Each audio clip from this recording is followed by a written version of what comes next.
We really wanted to empower product people to apply the mapping lens to any problem at hand. As product managers, we deal in extremely complex systems that interlock and have dependencies and interactions.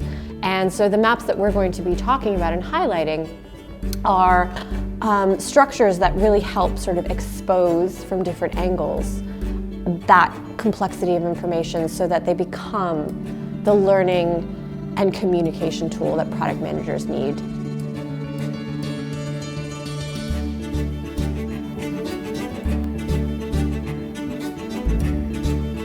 Hey, my name's Eli Montgomery, and I'm taking the mapping course here in London today with Mind the Product.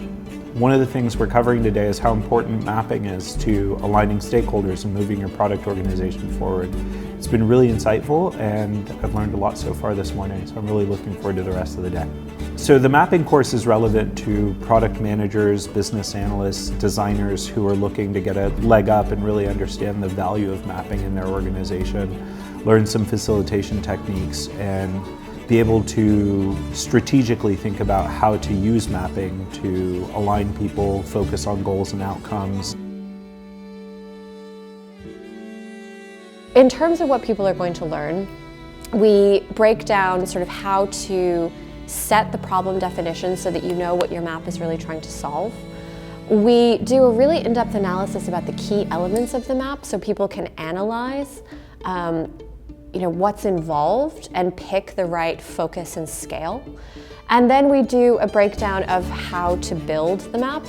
And sort of wrapped around all of these things is how product managers have to facilitate the mapping process, because that's really our role. I think one of the most valuable things of joining a Mind the Product course is the level of experience that's in the room. So of course you have the facilitator, the trainer, but also the participants bring a lot of input themselves, and you're meeting people from other companies, different teams where they perhaps have different working cultures from you. And you get a lot out of working from these people, hearing different examples, and those anecdotes become really valuable when you're going back to your own team. And then I think it's the first time that a workshop has really tried to connect the theory of systems thinking with the process of mapping and really create a tangible set of steps that product managers can hopefully follow and play with as they develop this practice for their own toolkit.